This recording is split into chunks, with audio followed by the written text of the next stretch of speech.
No, nothing. I just, Hi. Diana, you are the most precious thing in the world to me. Really missed you, Mom. He never doubted the man you'd grow into. How you were meant for great things. You won't disappoint him.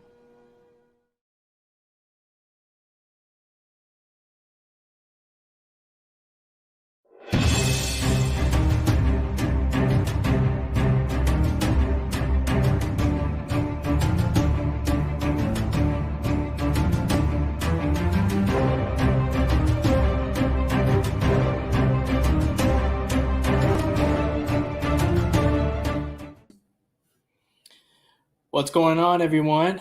Happy Sunday evening and a special happy Mother's Day to all of you out there who are mothers or even aunts, grandmothers, everybody who is a motherly figure in somebody's life. This is your day. Well, every day is your day, but especially today. Thanks so much for joining me. Gio here from Fandom United, and we have a packed show. A lot of stuff to get through this Sunday evening. I'm waiting for my partner to jump on, but I will, in the meantime, get the show started. And thank you for being here, Stardrew. I appreciate it. I hope you're not the only one tonight, but I appreciate you being here. Thank you. Not a problem at all. Yeah, things are just just a little bit different nowadays for me. And I appreciate that support for the intro I did. Wanted to take a couple scenes, clips from different movies, both DC and Marvel, and just give some recognition for the mothers in those movies. And yeah, they're doing great stuff over at Marvel and DC. So obviously, we're going to talk about the Phase 4 trailer, everything that happened in there, the new release dates, the titles, etc. We're going to get to, I got a little behind the scenes video for Batman as well. And I'm looking forward to playing that for you. And then, of course, the Black Superman thing that's happening right now. It's a little bit of a debate happening in the fandom. A lot of people are saying we don't need this movie, and some are saying, no, it'd be nice to have this movie. We're going to get to that. Can't wait to get Keith's thoughts on that. So to start the show off, first off, cheers, everybody, once again.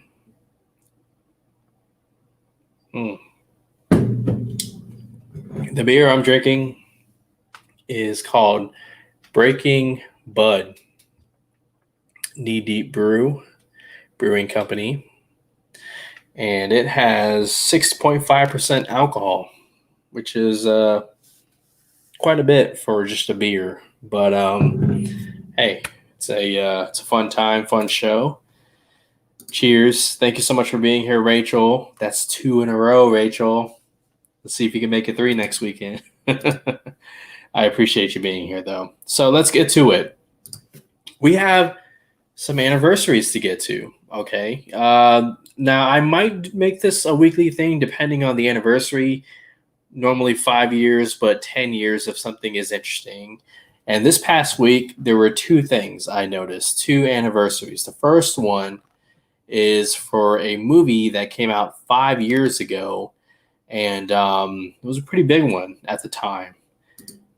It's the 5-year anniversary of Captain America Civil War, which released on May 6th, 2016.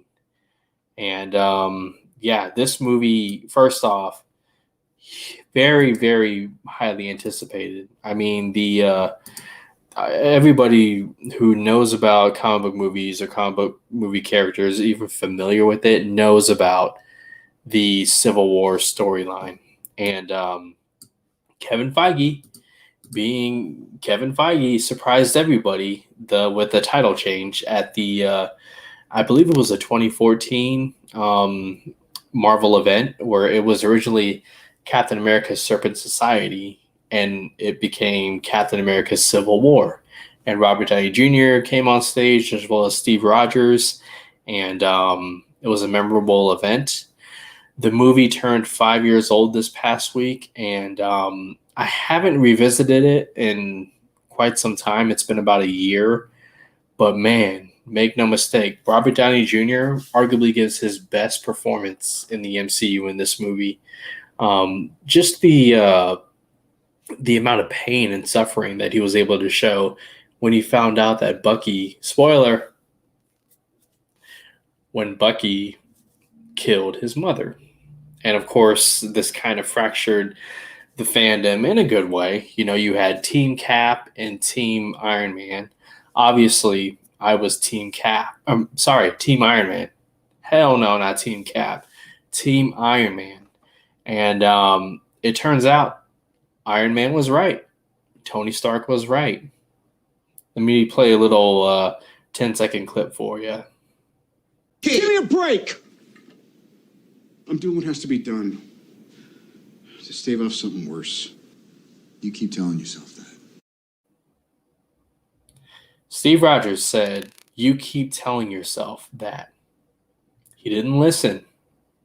Tony Stark was right. They needed to do something because there was an incoming threat. A threat that only Tony Stark really saw.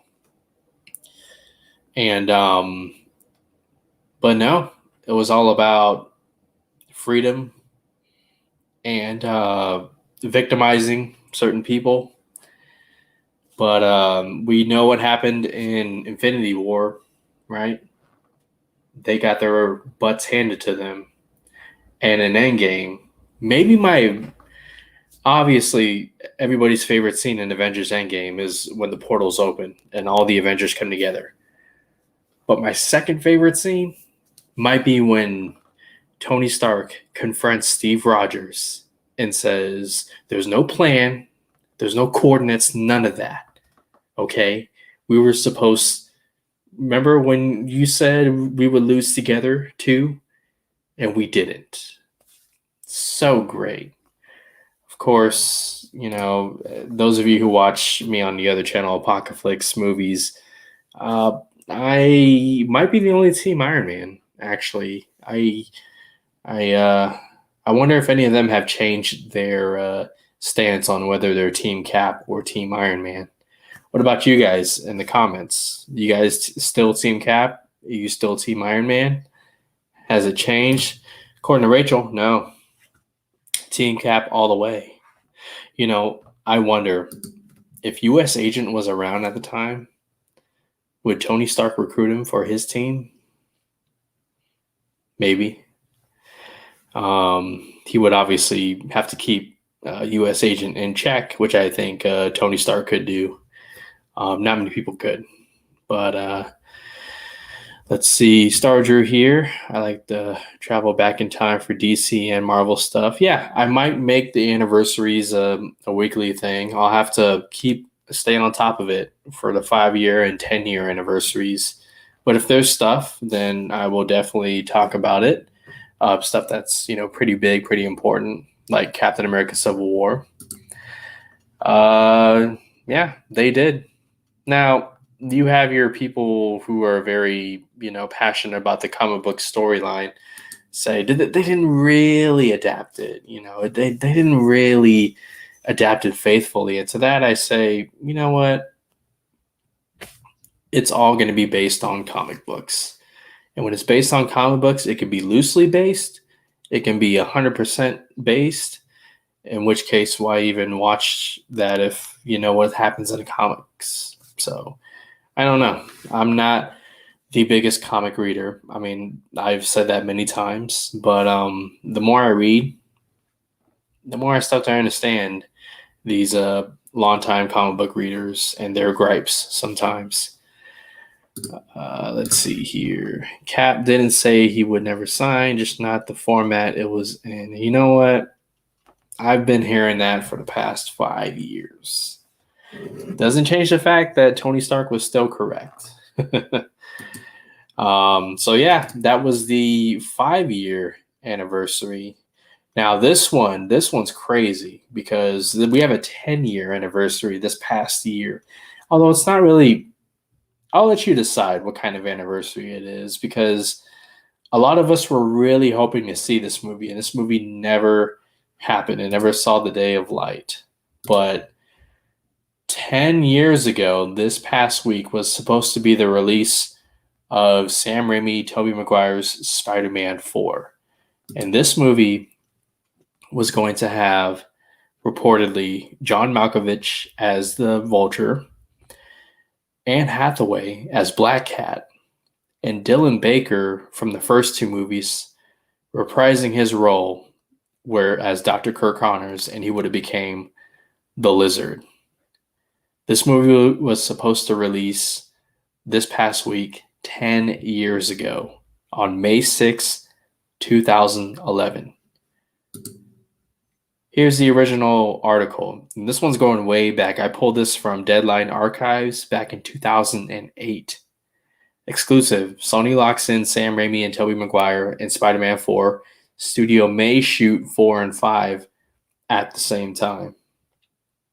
And then this is from not too long later, I believe 2010. So this is 2008, and then this is 2010. Spider-Man 4 scrapped, Sam Raimi and Tobey Maguire and cast out. Franchise reboot for 2012.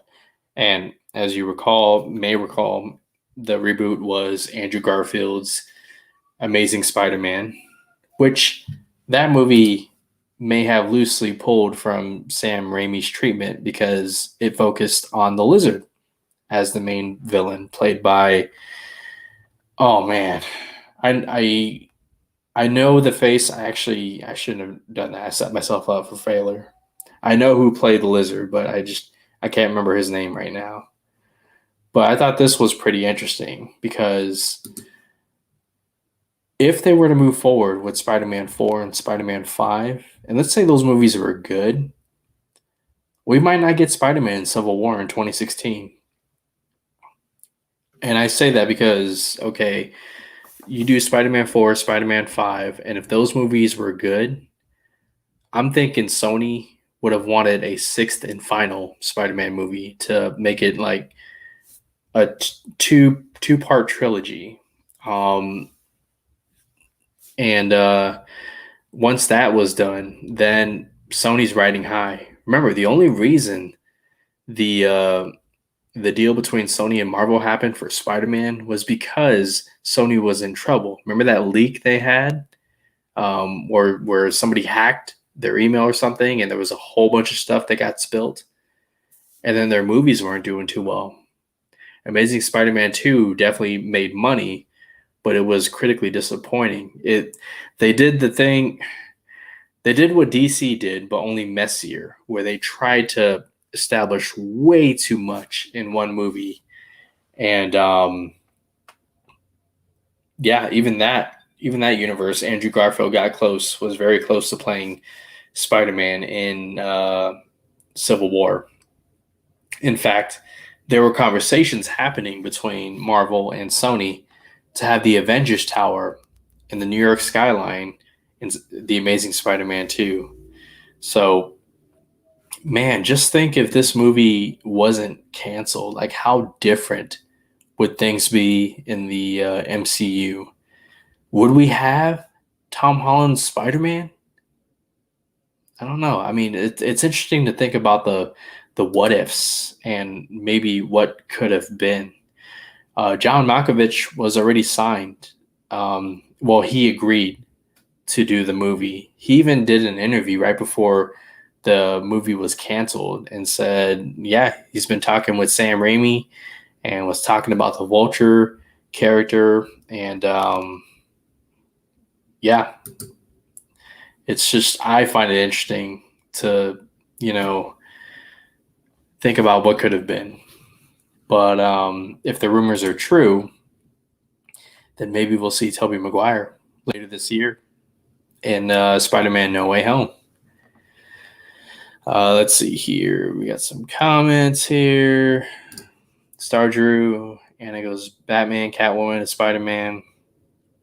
Yeah, But I think this was remember that canceled Spider-Man article was in 2010. So she was having talks back in 2009, and I believe Christopher Nolan started casting for The Dark Knight Rises in 2010. But if she were to do both, yeah, you could make an argument for typecast.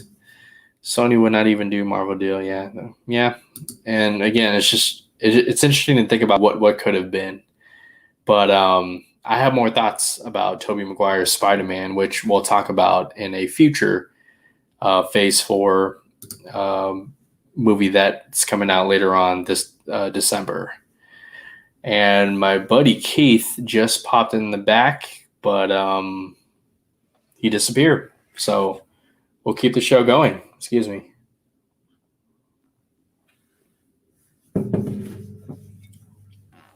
Wait. You there, Keith? I'll give you another minute. So that's it for the anniversaries. We have 5 years ago, Captain America Civil War. And 10 years ago, what could have been Spider-Man 4. Sam Raimi, Tobey Maguire's movie that never happened. So that's it for anniversaries. We'll see what happens this upcoming week. I'll take a look back in 2016 and 2011. And we will go from there. But for now, let's move on. I want to bring in my buddy here, Keith. Welcome to the show. There he is. How are you? What's up? What's happening? Good. Enjoyed Sunday, buddy. Good. Yes, sir. Happy Sunday. Happy Sunday. Happy Mother's Day. Any mothers that are watching. Certainly mine, who I was just talking to. It's probably why I was late. But yeah, I'm here. All right, man. Well, I was just telling the audience here about the anniversaries 5 years ago, Captain America Civil War. Yes. And 10 years ago, this past week, we almost got Spider-Man 4. And Yes. I was going through the original articles about them maybe shooting it back to back.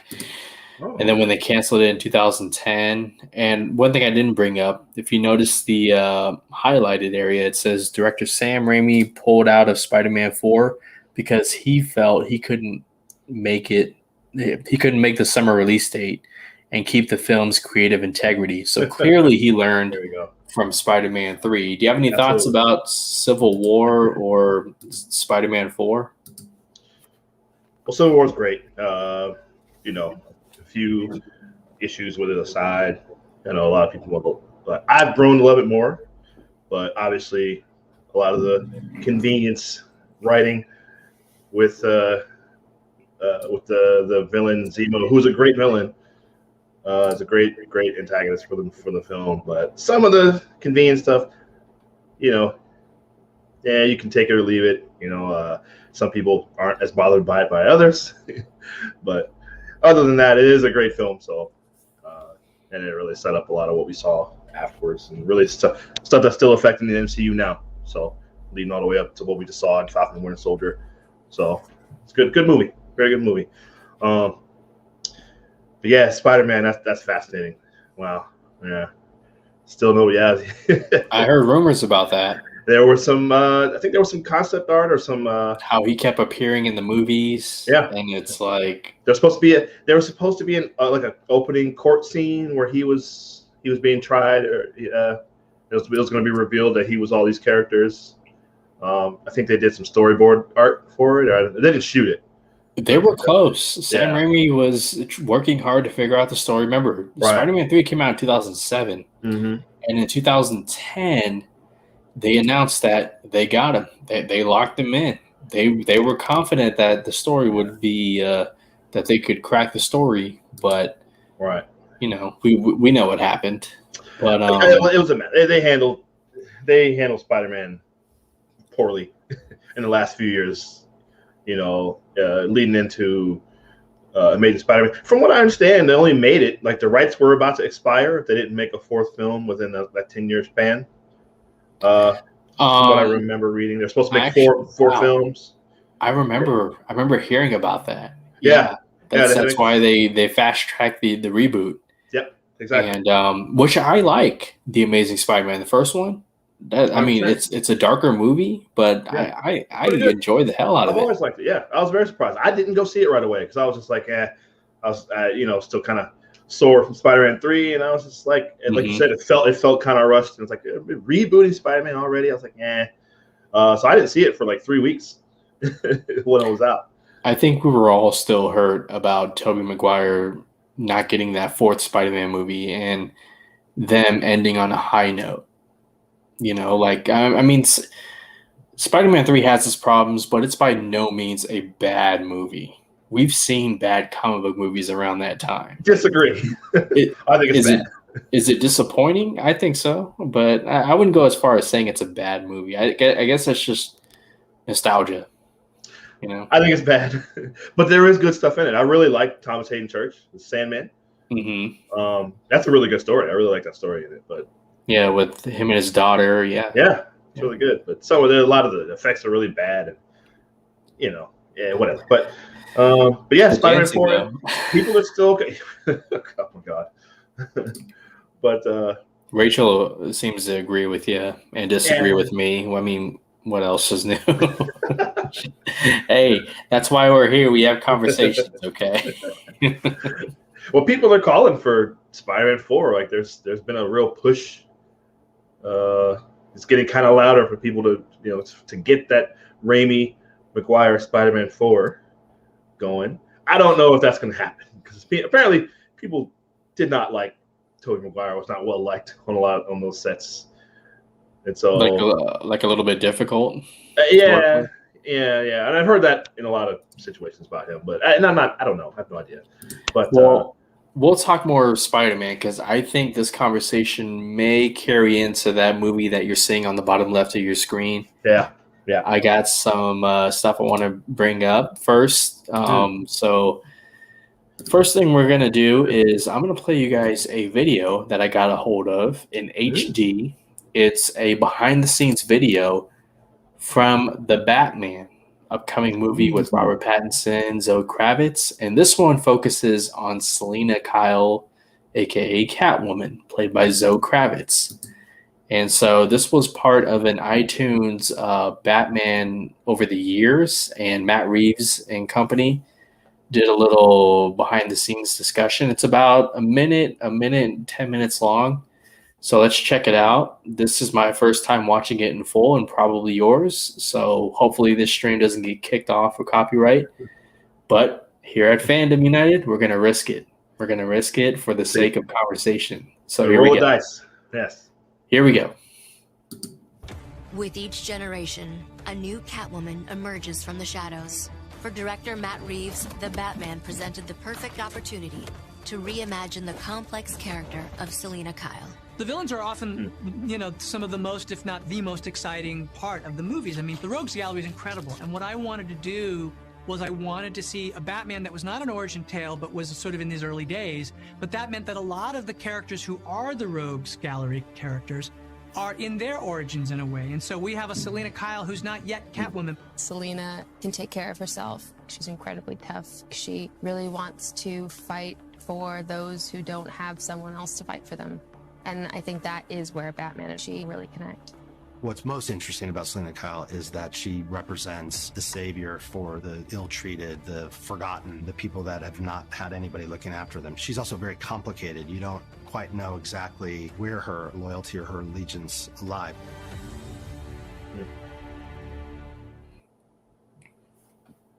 I love how she moves as Catwoman. I mean, that takes some skill. People think it's just put on a costume and like make sure you get in shape and have good acting chops. There's a performance level to it, a theatrical, I mean, this is terrible. I don't know what the fuck I'm doing, but your thoughts on this behind the scenes video? Have you seen it before? And just talk about the Batman. No, I haven't seen that. That's great. First of all, I love Zoe Kravitz. Yeah, she's just she.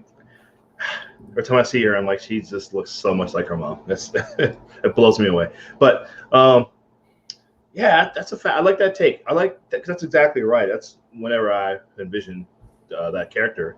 I think that's exactly right. She's not a mustache twirling. That's exactly what she is, essentially. But she is complicated. And just like exactly what they said right at the end, like you don't exactly know where her allegiances lie. She's not necessarily a villain. She's certainly, I mean, she's out for herself in a lot of ways. Just what we saw in the Dark Knight Return, or but the Rises. Anne Hathaway. Rises. Rises, yeah, Rises. Yeah, sorry. speaking of Anne Hathaway, yeah. Yeah, great exactly. performance in that movie. 100%. She's great. She's great. And exactly like that, where she's really kind of just out, for number one there. But sometimes she'll do what's right, and sometimes she'll just kind of make a decision that's best for herself. But she can often be swayed to do the right thing, in certain situations. But sure. She is definitely about self-preservation for sure. But and her relationship with Bruce is complicated, and which I love. I think I've always been fascinated by that. So yeah, I can't wait to see. Can't wait to see what they do there, and the fact that it's more of an origin for her, that's really cool. Yeah, that's something that Matt Reeves said back in at DC Fandom. First off, I can listen to Matt Reeves talk about the Batman. He's into it, man.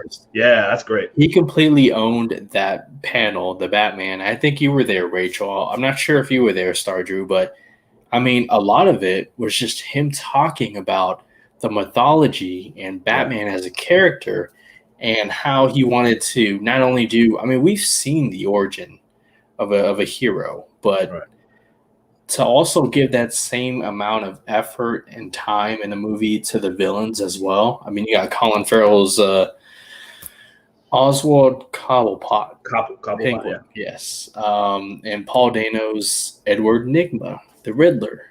I mean, you watch that first trailer where he has a green jacket and goggles. Yeah. He looks nothing like the Riddler at first. Yeah. But they're going to get there.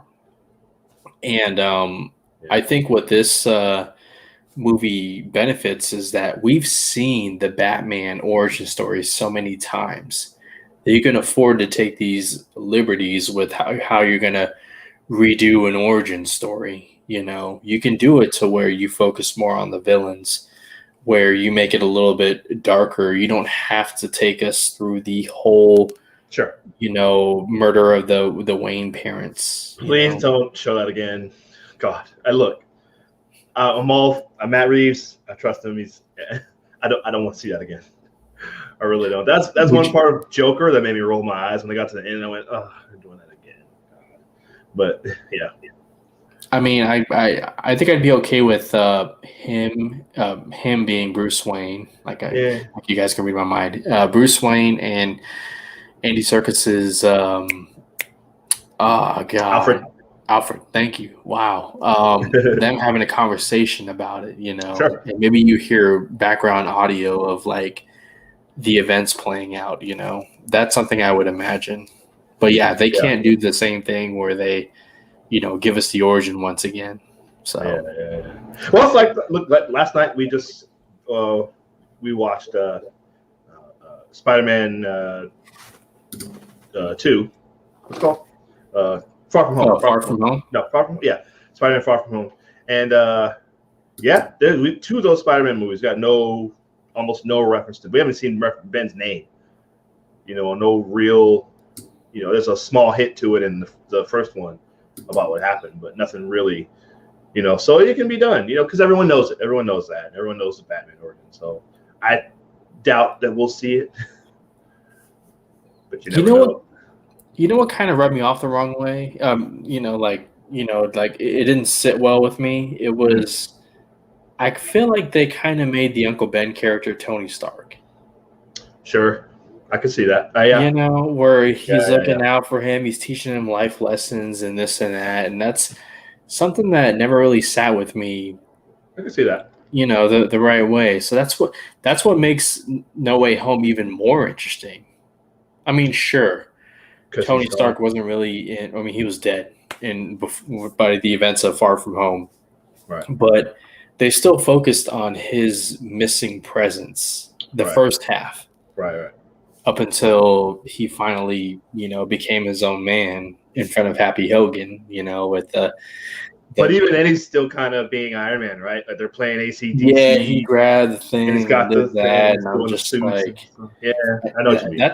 that's one of the biggest things about, one of the biggest criticisms about Spider-Man, Tom Holland's movies is that let him be Spider-Man, get him away from Iron Man, Tony Stark, and so that's something I'm definitely looking forward to with No Way Home, which we'll talk about. Okay, Yeah. I keep bringing it up, but we're going to talk about No Way Home, I promise. Yes. But okay, I got one more thing I want to talk about before we go all in on Phase 4, and it's a little bit of a divisive topic, to say the least. So Warner Brothers is very committed to bringing a Black Superman on screen. There is an article from The Hollywood Reporter, and I took a screenshot of it for you to see. Behind Warner Brothers' search for a Black Superman. And instead of scrolling up and down the article as you hear me read along as I get more and more intoxicated, instead what I did was I just created a graphic that gave you the biggest takeaways. Okay. And I didn't read it all. With a quote from Michael B. Jordan that pretty much says he's just watching this one. He's honored to be a part of the conversation. And then from there, the article got into Warner Brothers and DC content on hiring a Black filmmaker, and they would believe J.J. Abrams, although he's producing the project, him being the director would kind of be tone deaf. Like they understand he's a name, but they really want a Black director. And candidates include Stephen Cable Jr., who did Creed 2, J.D. Dillard. I'm not familiar with his work. Regina King, obviously coming off of One Night in Miami. I was so impressed with that movie. Still haven't watched that. And Shaka King, who did Judas and the Black Messiah, another movie I loved. But what makes it even more interesting is that Marvel is looking at the same kind of filmmakers that DC is looking for the Black Superman. So that makes you wonder, who are these filmmakers going to choose? DC or Marvel? I mean, that's, I'll finish and then we can get into that. So Ta-Nehisi Coates is expected to finish the script around mid-December. So although this project has been announced, they're far from even having anything ready. Right. They're working on the script. They have names for directors, but this thing is still far from being a sure thing. According to the article, this Black Superman movie will not be set in the universe as of now. And to that I say, what universe? Because you got me confused. So, and last two things, it's a 20th century period piece with Kal-El Clark Kent as a protagonist who comes to Earth, the classic origin story. And Warner Brothers being all about diversity and representation. Now, before I even say anything about this project, I feel it's right, respectful, and just right for Keith. Please share your thoughts. Take as much time as you want. Go ahead. What do you think about this whole project? Star Drew, you hit around the head right there. Just make a good story. So I'll say that. Because absolutely, I do kind of wish it was what's the other Superman, not Callum. What's the other? There was Val Zod and Calvin Ellis. Calvin Ellis, yeah, Calvin. I was fascinated by that. I kind of wish it was that, but that's fine. You want to make a listen again? Same thing I said before. It's a fascinating story.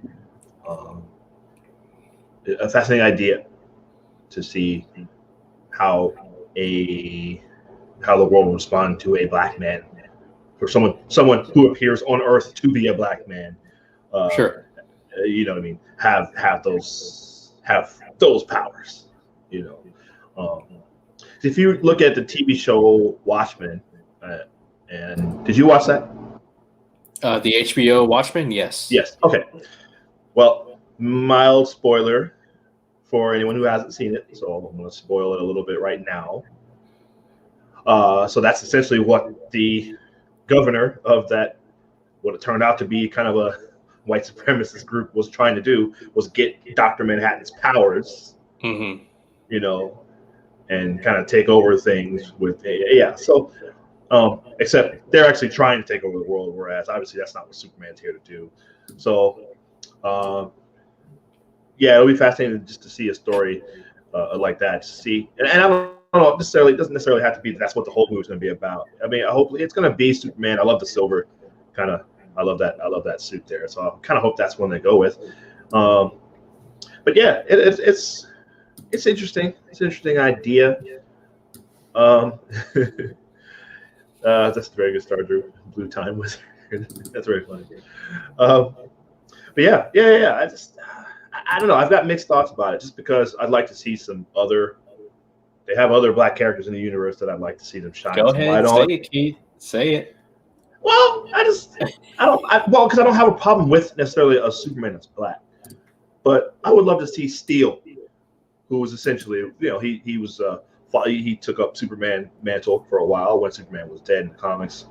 And so I'd love to see them tell that story properly. Obviously, they made the Shaq movie in the 90s, which is kind of silly. But I'd love to see them tell that story. John, I can't remember his name. What's Steele's John name? Henry. John Henry, yeah. He was an industrialist, an inventor, and he's like, he wears got the Superman logo on his chest. He's cool, man. So, there's some stories there they could tell. Yeah, man, Superman with a big hammer, that'd be awesome, yeah. But, I'm interested in this. Some people, when we talked about this briefly on Apocalypse and a few weeks ago, or whenever this first came up, we had one of our viewers call the writer a racist. He's not. I don't want to get into that. He's not a racist. Wait, what happened? Yeah, some people that have an issue with Ta-Nehisi Coates. He's not a racist. Oh, okay. I thought they were talking about one of us, because. Oh, no. Okay, I was getting ready to down my beer and get into some stuff, but continue, please. Yeah, no. So I'm interested in the story that he'll tell, he'll write. I guess from what I read, they pushed the story back. He was supposed to have it in September, and they pushed it. You mentioned it to what? The script to December here. Mm-hmm. So they're going to take their time, which is cool. And I guess this does mean, they can still, obviously there's still room for Henry Cavill to be Superman. Seems like they're going to have all these Batmans. The Superman stuff is fascinating to me. I don't know what they're doing. They can have both. Listen, maybe there's a world where they can have both. We've had the reign of the Supermen. That was a cool story. So that'd be something if they do that down the line. That'd be awesome, actually. Well, I don't know, but this is cool. I'm absolutely into it. But I'm just curious to see how this turns out. So well, some of what you said falls in line with another gentleman who had an opinion on this, and you might recognize him from somewhere. But let's listen to what he had to say. Uh-oh.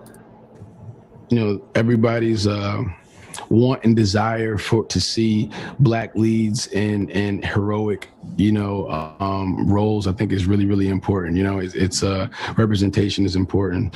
So there's, like I said, there's so many opportunities with different IP, different properties, different characters that never got a light of day. There's certain ones that,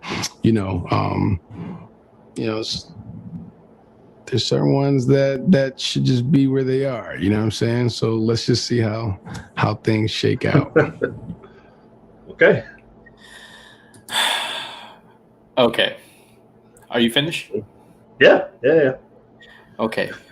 First off, let me give you the opinion of a brown-skinned gentleman, okay, who loves DC and is all about representation done right. This news, I thought the timing was very funny. Yeah. Because as you've heard me talk about on this channel, and you may have seen on Twitter, all my retweets and likes and stuff like that, Ray Fisher, for the past almost a year, has been exposing Warner Brothers for their lack of diversity. But I'm sure those of you watching in the chat have seen Zack Snyder's Justice League.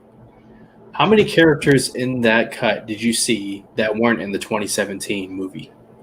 Now, I'm not saying, okay, like I'm not calling anybody racist, okay, but sure. You know what? The shoe is starting to fit. Okay. And I don't know about you, but I don't recall anybody in my network, anybody I follow on Twitter, anybody I talk to about movies, and I scroll through Twitter a lot, more than I should. Nobody was asking for a black Clark Kent. And that's probably my biggest thing with this project. I'd be really quick. I'd be more interested in a black Bruce Wayne. Like that'd be fascinating to me, or like a black Batman story. Again, how would he be? How would a wealthy black family? Anyway, yeah, that would fascinate me more. But also, really quick, Star Drew, boom, you hit it right on the head there. Doesn't need to be Michael B. Jordan and everything. That's another issue I have whenever somebody wants to make cast a black person. It's always Michael B. Jordan is the first name anybody comes up with. I completely agree. That's something that annoys me. I like him, but yes. Anyway. No, I agree. But, okay, so I brought this image up because did Marvel, when they had a chance to do another Spider-Man story that wasn't exactly set in the universe as this article said, remember it not being set in the universe as of right now, when they did Into the Spider-Verse, did they make Peter Parker the focal point, the main character, when they easily could have done that? No, they didn't. Yeah. They went for Miles Morales, who was known but wasn't like as mainstream as he is today, thanks to Into the Spider-Verse. Why can't DC do that for Calvin Ellis to your left? Yes. Or Val Zod to your right? Why does it have to be Clark Kent? That's my biggest thing. Think about what a story from Ta-Nehisi Coates featuring Calvin Ellis or Val Zod could do for those characters in the same sense of what Miles Morales benefited from Into the Spider-Verse. Yes. When Into the Spider-Verse came out, that movie was a huge hit. Won Oscars. And then the following year, I believe it was the following year, the Miles Morales Spider-Man game released on PlayStation 4 or 4. Both. And did record numbers. Numbers that it probably wouldn't have done if Into the Spider-Verse didn't come out. If Into the Spider-Verse didn't focus on Miles Morales. Yes, right there, that game, which I still need to play. But look, okay, I Warner Brothers, like I already have enough problems with them and not doing more with Henry Cavill's Superman. Literally, you have an actor who is great, and people seem to love him as Superman, especially after Zack Snyder's Justice League. Do more with that character. And he wants to do Clark Kent. He is Clark Kent. Yeah. My thing is, if you have someone like Ta-Nehisi Coates, who is more known for his political views than a comic book writer, like I've heard divisive things at best from his comic book work, because he tends to put his agenda in front of telling good character stories. That's not me. I haven't read his work. That's what I'm hearing from other people who have read his work. By the way, Ta-Nehisi Coates did Black Panther and Captain America, those comic book runs. Yeah. Why not have Ta-Nehisi Coates' name on a project with J.J. Abrams' name on a project with the DC logo, focused on Calvin Ellis to your left or Val Zod to your right? I don't know. And then what Michael B. Jordan said about letting other characters get the spotlight. If you're all about, what's that last line say? Diversity and representation. What about these guys? These are some great characters in the DC comics. Wasn't there a cyborg movie? Say what? Was there supposed to be a cyborg movie? Yes, there was supposed to be a cyborg movie. And guess what? The actor who played Cyborg is the one who's been speaking out. So how ironic. It's just, wow. I mean, like, hold on. Let me bring this image up side by side so that way we can talk about it here, because these are some fantastic characters that I've gotten a chance to read some of their work right here. Two of these characters, Zack Snyder tried to put in his movies. One of them he succeeded, obviously, with Cyborg. But I've already talked about Jon Stewart and how Wayne T. Carr, an actor with no credentials, was going to be Zack Snyder's Jon Stewart. WB said, no, we don't want that. We have something else in plan for Jon Stewart, which they haven't even revealed. We know what's going on with Ray Fisher's Cyborg. Static Shock is apparently on the way. It's happening, but we'll see. But that character, the third character to the left, or I'm sorry, to the right, his name is Icon. His backstory is pretty much Superman. Okay. He's a superpowered being, came from another world, was taken in by foster parents, decided to do good. He's pretty much the black version of Superman. Okay. And nothing. They want diversity and representation. They take Clark Kent and they pretty much tokenize the character. So, I mean, this project is happening, whether fans like it or not. But I would feel a lot better if it were Calvin Ellis or Val Zod. And the reason is the character in the center and how that worked. Yeah. How much of a success that was. So, agree. You know, this may be the last time we see Clark Kent. This may be the last shot of Henry Cavill as Clark Kent. And it's a great shot. I don't know. I won't see that. I don't know. I'm still not going to rule that out. Well, no, I said it may be, but yeah. I mean, Keith, in 2 years, it'll be 10 years since Man of Steel, man. Yeah, sure. Yeah, you're right. Yeah, true. Yeah, true. But some comments here. Star Drew says I need to buy Miles Morales video game, or just ask Keith. Awesome. Keith will send it to you. Yeah. Rachel, as a person of color, I like heroes that have their own identity, like Kamala Khan. However, they tend to get less exposure and discourse than a Superman casting. Absolutely. But see, that's why, like, this project with a Calvin Ellis or Val Zod could benefit from having a name like Ta-Nehisi Coates. He may not have any screenwriting credentials, or at least I don't think he does. He might have one, but he's a name. He is a name amongst our society. Okay, for better or worse, he's a name. And you put his name on it. You put J.J. Abrams' name on it. You put DC with the recognition of the Superman character. Why not? Yeah, totally agree. It's the easier way. Yeah. Yeah. But you know what? It doesn't make sense. It doesn't make sense because DC is trying so hard to be like Marvel, they can't even replicate it correctly. Yeah. Things might change. Things might change. But who's to say? What is the evil version of Superman that has the same suit? Bizarro? Bizarro? Come on, Bizarro? Yeah, thank you. I wanted to say Metallica also, but it might be Or Bizarro. the Earth 2 or Earth 3 one. I can't remember his name. That's the evil Superman. I can't remember his name, but yeah. Thank you, Anyway. Rachel.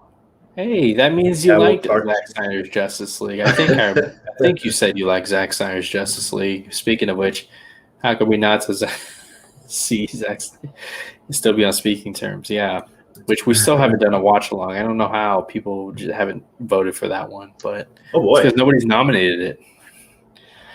But a 4-hour watch along. I don't know, man. Well, no. Here's the thing. Like, it would probably start at 5:30. I might be the first one jumping on stream at 5:30 p.m. And then all of you jump in, like, during the stream, or we do it on the weekend. I don't know. Yeah, or split it or whatever. I don't know. Split it? No, man. We go the whole 4 hours. 4-hour watch along. Jeez. Oh gosh.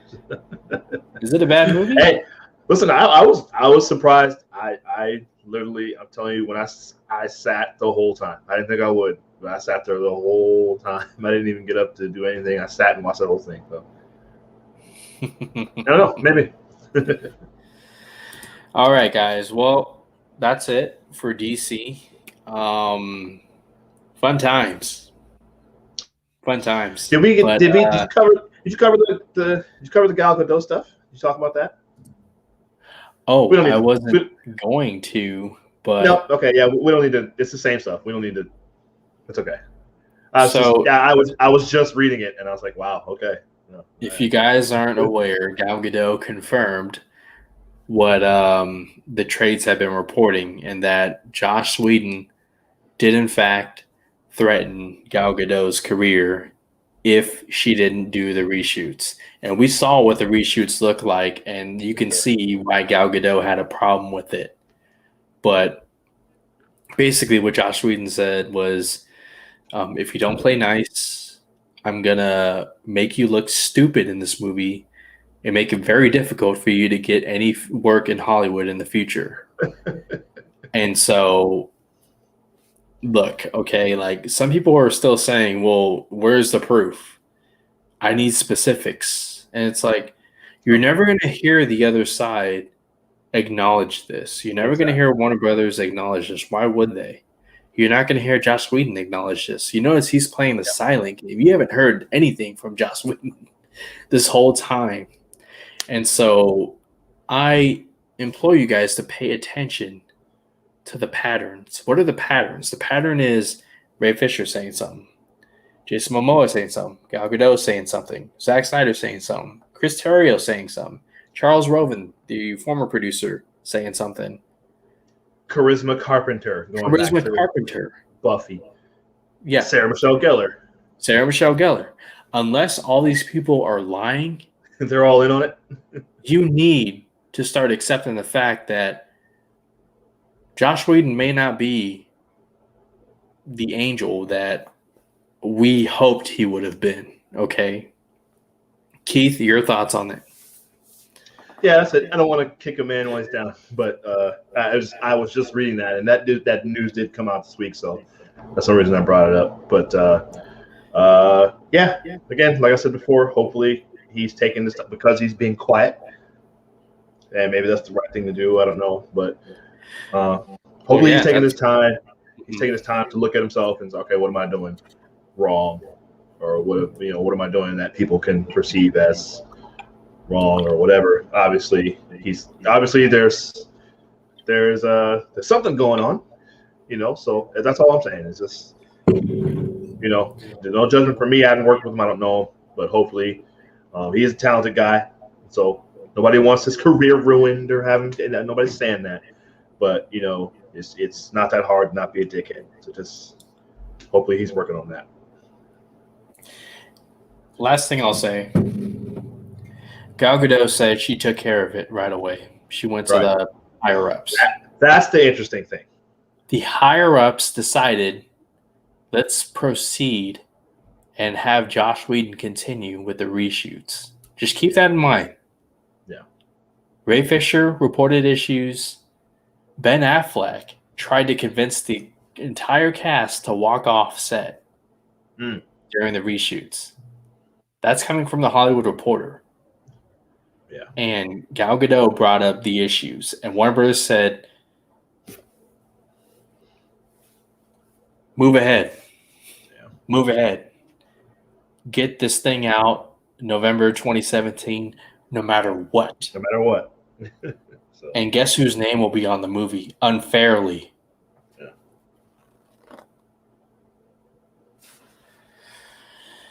Man, it's really something. It's just those stories, and then you hear Warner Brothers like, "Hey, this Black Superman, we're gonna. I don't care if you ask for it or not. It's happening right in your face." Damn. Yeah. Anyways, that's all DC. Now let's go to a happier place. Okay. We are talking Marvel Phase 4. That's right. The trailer came out this past week, and it was a beauty. Mind you, half of it was just recapping stuff and showing leaked footage from a fan or something. And Marvel being totally cool with it, like, "Hey, we can use this," and they did. And the trailer was pretty awesome.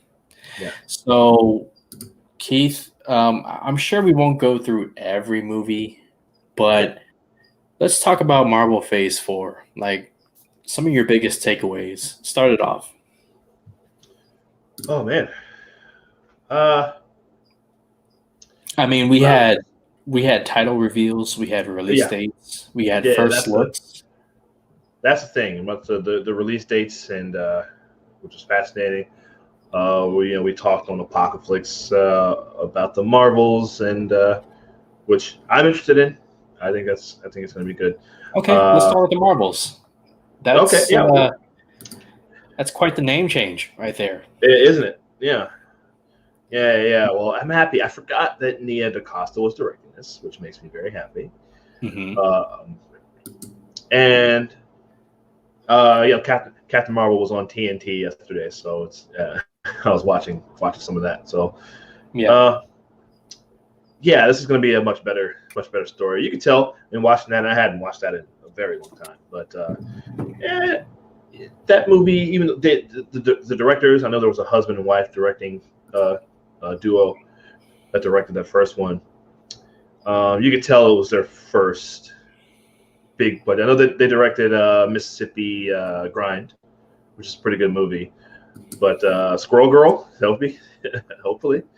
But yeah, you could tell with Captain Marvel that this was kind of it felt like a first time director sort of thing. You could kind of tell. I enjoyed it. I think more than probably most of the guys on the channel with us, but the S stands for hope. That's funny.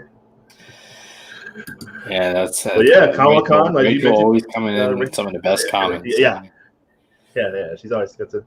But speaking of the title change, not too long ago, this was still Captain Marvel 2. Here's Kevin Feige at the shareholders meeting when he made all the announcements. He called it Captain Marvel 2. And so they thought, you know what? With a movie that's going to have these characters, it's a lot of power. I wonder.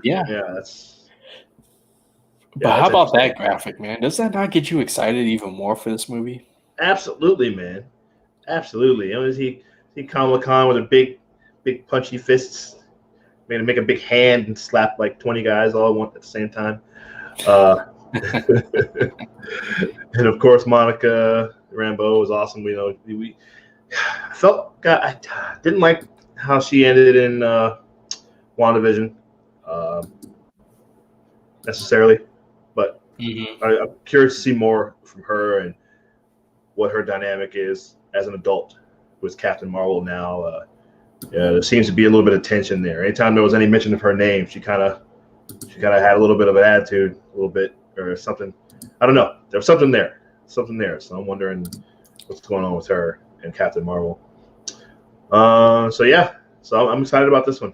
Very excited about it. I think oh, go ahead.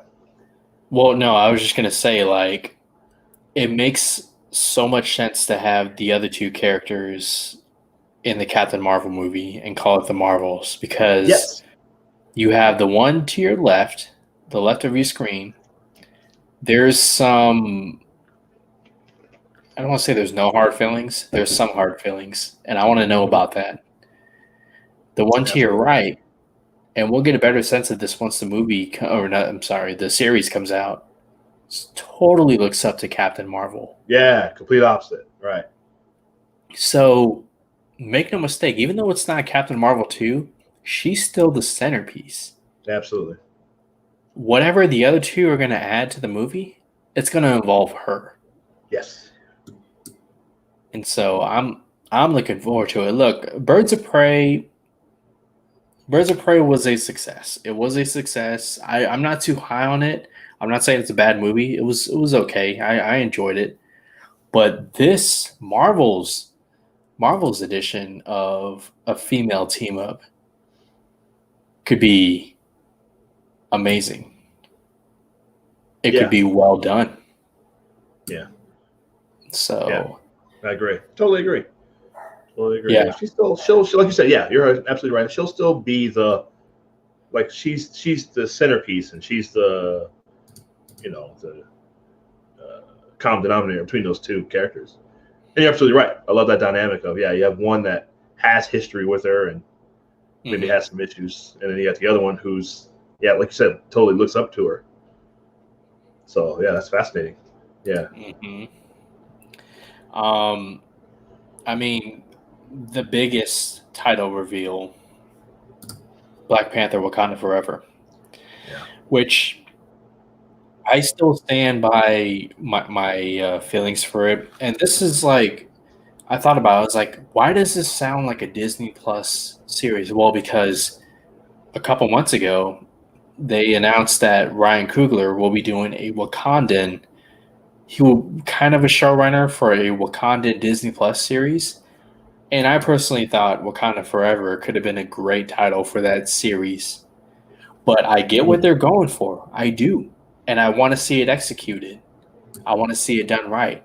I mean, this story has the potential of not only just pulling our heartstrings, but I mean, you think about you think about how the filmmakers approached Furious 7 after Paul Walker passed away. A big, big character in that franchise. That emotional impact, but for a whole movie, with Black Panther: Wakanda Forever. Right. What are your thoughts on the title and everything else regarding Black Panther: Wakanda Forever, Keith? That's a great scenario to compare, right? Yeah, the Furious 7, because and they stopped production. They pushed it back a year, right? Pushed it back. Yeah, they pushed it back a year. They gave everybody time. And look, say what you will about the Fast and Furious franchise, but Furious 7, $1.5 billion, and everybody at least liked it. They liked how it paid respect to Paul Walker's character. In fact, they felt the franchise should have been done and over with after that movie. I completely agree. And who'd have thought, like, people would you'd be getting choked up at the end of a Fast and Furious movie, right? In a Fast and Furious movie. Yeah. And we all were. Like, when I saw it, I sure was. I was like, oh. It was really nice at the end. So as soon as I saw this, and listen, and like you said, it is a pretty good movie, but it did kind of, I don't want to, it sounds gross, kind of sleazy. I don't think this would happen, but a lot of that was because what happened with Paul Walker and the curiosity of people trying to see what they're going to do. And, obviously it wouldn't have necessarily made that much money if he hadn't passed. It would have been a huge hit, but a lot of it was because of that. And so, which happens, same thing happened with The Dark Knight. It happens. Like, people really went, oh man, Heath Ledger died before this movie came out. Let's see what this is about. This is a totally, you get the main guy, not just in this film, but within this universe. Man, I'm just really curious to see how it's going to turn out, what they're going to do. The title, yeah, you're right. With the title, it would have been a good thing for the series because I remember when we talked about it, I would like to see a series just about life in Wakanda, right? Like, what is it like? Kind of a slice of life type of series about just some regular people living in Wakanda with regular jobs and the stuff that they might deal with there, or whatever. Could be stuff about the family, the royal family, or somebody that works for them, or I don't know. Yeah, what direction do you think they could go? Because they're not going to recast Chadwick Boseman's T'Challa. Yeah. I'm thinking, well, I chose that graphic on the bottom part beneath the lovely ladies because I feel like they're going to do a tribute in the vein of that animation right there. Which I don't even think you call it animation, just visual effects. It's just seeing that it gave me not an idea, but like a sense of where they could go as far as honoring Chadwick. I mean, they could use some deleted scenes footage, but sure. I mean, I don't know. I mean, that's what a situation, man. It's and obviously as soon as I saw it, I immediately started getting a little just emotional inside because it's just so sad that he's gone. Just as a person, obviously, but okay. Look, I don't know. I know we bring up Michael B. Jordan a lot, but so you know how they're establishing the multiverse, right? What if he from another Eric Killmonger from another dimension comes to this MCU current universe, and his Wakanda was destroyed, and he is nothing like the Eric Killmonger that we met in Black Panther, the first movie. Mm-hmm. How do you think? Well, he would have been. How do you think that would work? Is it stupid? I don't think so. I don't think so. But if when Doctor Strange is before this, right? Yes, it is. So yes. So if the idea of multiverse and Ant-Man is the new I don't think Ant-Man's after. I don't know. Ant-Man is 2023. Okay. Oh, never mind. Well, but Doctor Strange. We'll get to Ant-Man because I think people are more excited about something else than Ant-Man. So. Okay. Yeah. But well, Doctor Strange. Obviously, I mean, they're going to establish this. The idea of a multiverse, and I don't know how much or how little crossover is going to be, but it seems like if there is a multiverse, then it seems like it's a possibility. And if it's something he's willing to do, I know he's directing Creed 3. I don't know when that's supposed to be, but I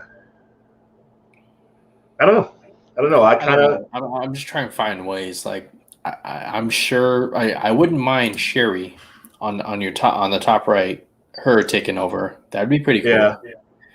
But imagine bringing in Eric Killmonger, Michael B. Jordan back. Yeah. He goes into this MCU timeline, finds out who the Eric Killmonger of this universe was, is completely the opposite. And then, like, I don't want to say he becomes the ruler of Wakanda because I feel like I just don't feel like that would sit well with fandoms. Right. I think a lot of people might actually have a problem with that. It could take away from the first movie. But I don't know, making him a presence. I just want to see more of Eric Killmonger, okay? That's just me. Like, he doesn't have to be the ruler of Wakanda, but yeah. I don't know. Yeah, I'm curious what they're gonna do, man. I'm still getting sad just thinking about it, but all right. Well, it remains to be seen what happens with Black Panther, Wakanda Forever. But another one that I'm really looking forward to. This one comes out later this year. Yeah. Spider-Man No Way Home, December 17th, 2021. Now, there's so much secrecy behind this movie. What we do know is that the Doc Ock from Spider-Man 2, the one way back with Tobey Maguire, he's going to be in the movie. Yeah. So is Jamie Foxx's Electro. The big question I have is, will we see more than just Tom Holland's Spider-Man? Will we see other Spider-Man? And to that, I have a clip I want to play. And so this is Andrew Garfield, and I want you guys to decide. Those of you watching right now, I want you to decide whether Andrew Garfield is lying or not when he was asked about Spider-Man No Way Home and whether he's in the movie or not. So we're all police officers, detectives. Let's interrogate Andrew Garfield and find out if he's lying. Here we go. Bring up the Spider-Man stuff because obviously I don't even want to like ruin anything if there is something to ruin, except to there isn't anything to ruin, bro. I had to just quickly cut you off. There's nothing to ruin. Really? Like it's so crazy to This just gotten out of hand. This is all bullshit, dude. It's fucking hilarious to me. Okay, so for the record, my friend, on a stack of whatever you have there, you are not, as of this taping, in or have any knowledge of being in the next Spider-Man movie. I feel like I feel like I haven't I just said that? I just want to get really clear. This is the unequivocal yes or no, answer. I did not get a call. Maybe they shot you guerrilla style, like in Mainstream on the street. In Mainstream. Listen. I would have gotten a call by now. That's all I'm saying. Okay. I don't want to rule anything out. Maybe they want to call me. Maybe they're going to call me and say hey, people want this. I personally think he's lying his ass off. Look how energetic he was. Like he's just like having so much fun. We haven't seen this type of energy from Andrew Garfield since The Amazing Spider-Man 2. To further back my claim that he's lying, I'm going to bring up something that Jamie Foxx posted, but then quickly deleted. Let me get my brand logo out the way. It's from Jamie Foxx. And not even 10 minutes later, he deleted it. Keith? Is Andrew Garfield lying? Are we reading too much into it? Because that's what we do here? Because we're excited? Or is there something there? No, he said he didn't get a call. Probably didn't call Rachel. He just hit her right on the head. Email, or he probably got a text, or someone came to visit him in person. So yes, email. So that's one of those. It's one of those where, hey, you got to pin him down, right? If you're like, hey, yes or no, all right, are you in this movie or not? Da-da-da-da, yes or no. I don't want to hear any. And he never said yes or no definitively. He was having fun. Yes. I mean. He was laughing half the time. He was just smiling. He's just as great of an actor as he is, and he is a great actor. The Social Network, Hacksaw Ridge. He's Hacksaw Ridge. Actor. Absolutely great. But I got the sense he couldn't even contain his excitement. Because he loved it. He loved being Spider-Man. He talked about he got emotional talking about playing Spider-Man. It was a lifelong dream. His first cast, absolutely. So yeah, I know he's very disappointed in what happened with that franchise. So, yeah, no, he's gonna be in it. He's in it. It's only a matter of time before we get that confirmation. Because we got to be getting. I mean, look, December. So it's May already. We got to be getting a trailer soon, a teaser, something coming up in the next probably 2-3 months. I would imagine. We're probably going to get our first trailer around this movie. Around that date. I was going to say Comic-Con. I know that Comic-Con is not happening this year. Oh, they're not doing it at all? Okay. Wow. They had that weird online one last year, which didn't really, but okay. Okay. Well, then you're probably right then. Yeah. So I don't know. We'll see. I know Alfred Molina talked about 300. Yeah, sure. I know he did an interview recently. I don't know if you saw that. He talked about, I guess, his place he opens right where he ended in Spider-Man 2. If Alfred Molina, who plays Doc Ock, by the way, again, I'm not mansplaining. I'm just reminding. But if anytime he opened his mouth, I was right there because I am trying to be on top of this as much as I can. I want to know as much as you guys. look, this movie, if they bring back Tobey Maguire and Andrew Garfield and they do a Into the Spider-Verse type of thing, that animated Spider-Man movie from a few years ago, this could be like history right here. This is Marvel once again upping the game. But instead of like going Thanos level, like all out war, they're bringing different. They're hitting. They're pulling on our heartstrings. Okay, they're messing with the nostalgia in our head. They're like, hey, we can do this and this because we feel like doing it, and it's just crazy, man. Yeah. It sounds like it would be insane. But hey, watch the movie release. Tobey Maguire's not in it. Andrew Garfield's not in it, and people are just pissed off. Well, we're still gonna get we're still getting the villains, and we're still getting, like, did they say? They said Toby and not Toby. Were there rumors was Kristen Dunst? The rumors about her. Kristen Dunst is, last I heard, she's in talks. Okay.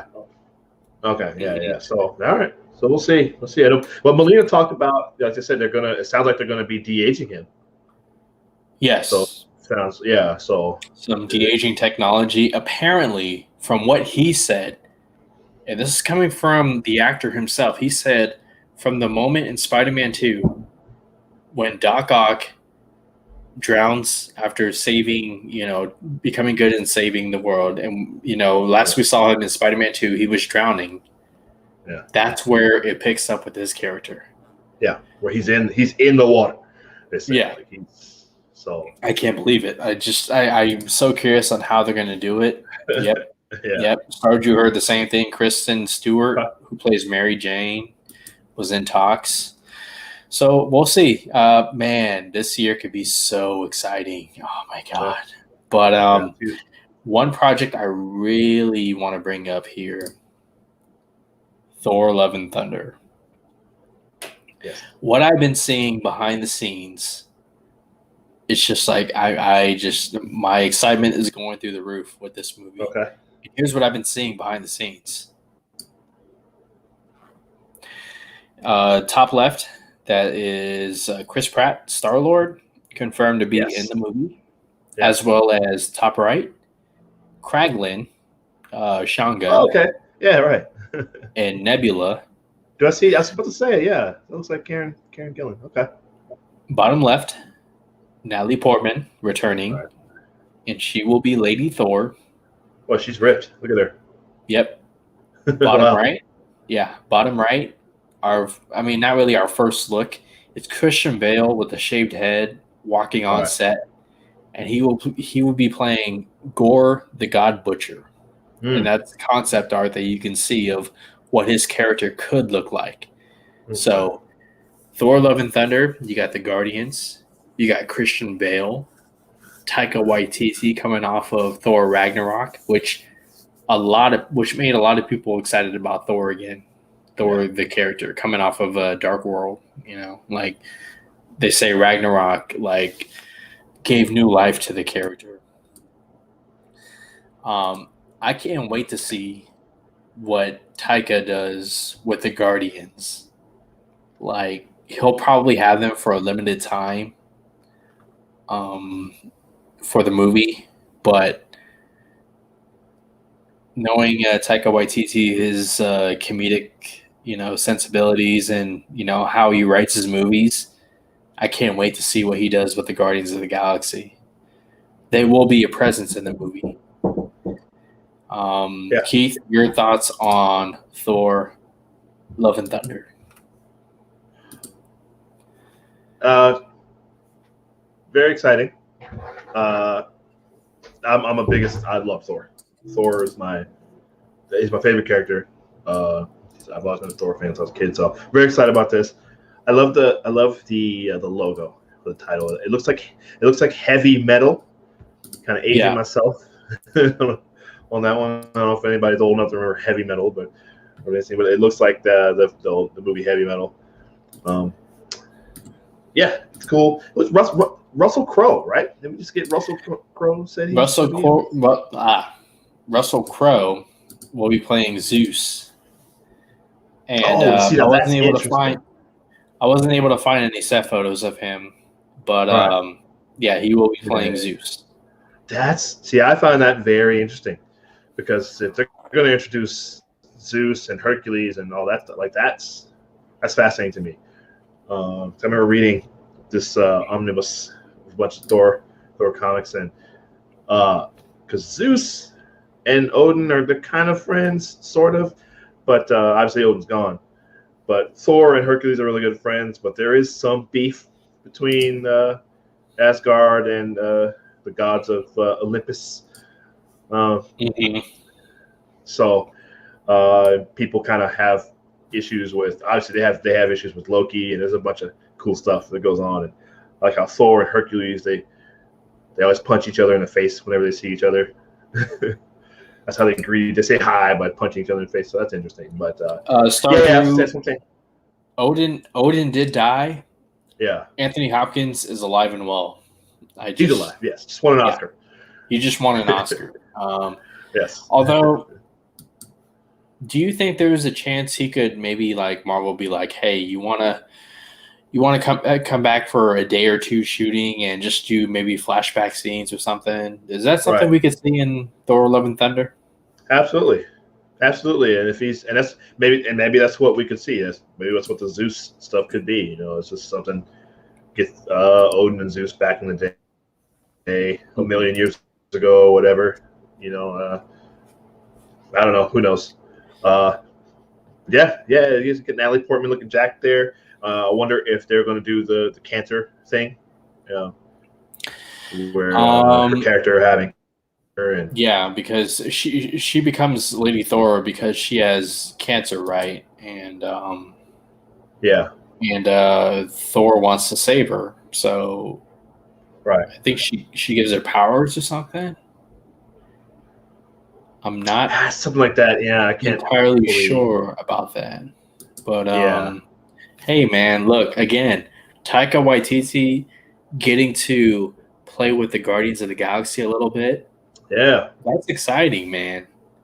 You think about that end scene from Endgame where they're in the ship, Thor and Star-Lord, and he's like, I'm in charge. And Thor's like, of course. Like, yes, of course. Yes. It's there that yes. It was it's just like, yes, bring us that in the next movies. I don't care. More of Thor and Guardians working together or interacting together. 100%. It's although awesome. James Gunn said he's not. Who knows? But he said Thor's not in Volume 3 of Guardians Volume 3. Apparently. As of right now. Yeah. But they're clearly going to be in. So it could change. Yeah, absolutely. And I think Thor is first, right? Yeah. By a whole year. Speaking of, here, I got you, buddy. Okay. You don't sit too close to the screen now. Yeah, exactly. But Thor: Love and Thunder, May 6th. And then let's just go to Guardians. Yeah, whole year later. May 5th. Right. And this is something that was pretty sad to discover, but it's something that we absolutely have to talk about when talking about Guardians of the Galaxy Volume 3. And it was confirmed via Twitter that, let me bring it up here, Guardians of the Galaxy Volume 3 will be Dave Bautista's last time playing Drax. Yeah. Let's start at the bottom right here. It says, the artist formerly known as Super Dave. Drax isn't going anywhere. He just won't be played by this dude. By the time G3 comes out, I'll be 54 years old, for God's sake. I'm expecting everything to start sagging any second now. And then James Gunn quoted his tweet, said, there's no Drax for me without you, buddy. You are the MCU's Drax the Destroyer. And as far as I'm concerned, could never be replaced. You have the right to do whatever you want with your acting choices. And so this will be Dave Bautista's last hurrah as Drax the Destroyer. He was a lot of the humor of the Guardians of the Galaxy movies. I mean, maybe to a fault, because if you know about his character, he's very, very fierce. In fact, he's the one I believe who kills Thanos in the comics. Obviously, that didn't happen. But your thoughts on Guardians Volume 3 and this new news that Dave Bautista will be playing Drax one more time, and then that's it. He's done playing Drax in the MCU. Well, it seems to fit because, well, first of all, yeah, I mean, I'm sure it's a lot to be his age, still be working out. The guy's been wrestling for, probably 20 plus 25 years or whatever. And so can't get in shape like he did, back in the days when he's fighting The Rock in the 2000s and stuff. So I'm sure it's a lot. It's a lot for him, but he's becoming a much better actor. So I'm sure he wants to try to, take on some different roles, doing some different things, and so I'm all about that. I have no problem with that, but it would be sad to see him go. But James Gunn said, like, the Guardians going forward could be. He said by the end of this one, it could be a totally different team. So they might all be gone for all we know. It could be, I know we got Sylvester Stallone with that one, and that other character that we got. What's her name? From Ming Na Wen, right? Wasn't it? Or no, Michelle Yeoh. Was it Michelle Yeoh or Ming Na Wen? Which one of them? No, I think it's Ming. Is it Ming Na Wen? Yeah, don't cancel me, guys. Okay, I'm. Hold on. I mix the two of them up all the time. I'm pretty sure. Ming Na Wen, you were correct. Ming Na Wen, okay. Yes, yeah. We are in the clear. Yes, yeah, it's her playing it. Her and Stallone had that. It seemed like they're going to lead a new team. It's kind of similar to Guardians. Miley Cyrus was a little robot character. Yeah, so, Miley Cyrus was that we saw at the end of Volume 2. Yes. Yeah. Mm-hmm. So we'll see. It seems like it's going to be a different team. It doesn't mean everybody's going to die or anything like that. I mean, who knows what's going to happen in this story, especially with James Gunn. I mean, who knows? But hopefully we can still get Rocket and Groot because everyone loves them. I don't know how they're going to continue. Maybe they lead a new team or something. Who knows? I don't know. I don't know how much longer Bradley Cooper and Vin Diesel want to keep. I mean, it's easy. You're just doing voice work, but I don't know. It's fascinating, and who knows if James Gunn even continues going forward. This might be his last time with the Guardians, so I don't know, man. Yeah, it's usually 3 movies and you're done. Kind of, yeah. Mm-hmm. Yeah, could be the last hurrah for this regime of Guardians. With Chris Pratt, Zoe Saldana, Vin Diesel, Bradley Cooper. Right. Yeah. So, man. Well, and look, they're cranking out 4 Thor movies. Nobody thought that we'd get 4 Thor movies. Right? So who knows? Who knows what will happen? And how many movies does he have? Yeah, one proper one, but yeah. So man, like Jake sent this to me the other day, and it kind of, when you get those memes where it's funny, but it's also kind of like it's too real. Like he did post. Yeah, so. It's funny, Jake. It's too real. Okay, I just yeah. I know. Oh man, Star Drew, that's good. Gunn's been teasing Beta Ray Bill for a long time, so I don't know. I wonder we'll finally get Beta Ray Bill in this one. It's good. It's a good point. Well, we saw a statue in Thor Ragnarok, but that's it. I remember everyone be like, "Oh, it's Beta Ray Bill." It's just like it's a statue. Like we want to see the real thing. We want to see. Well, he's around, but that just shows that he seems to exist somewhere between this and Thor: Love and Thunder. I wonder if we'll see him. Hey, maybe when Chris Hemsworth, although he just re-upped his deal, but once he's done, then you go Beta Ray Bill.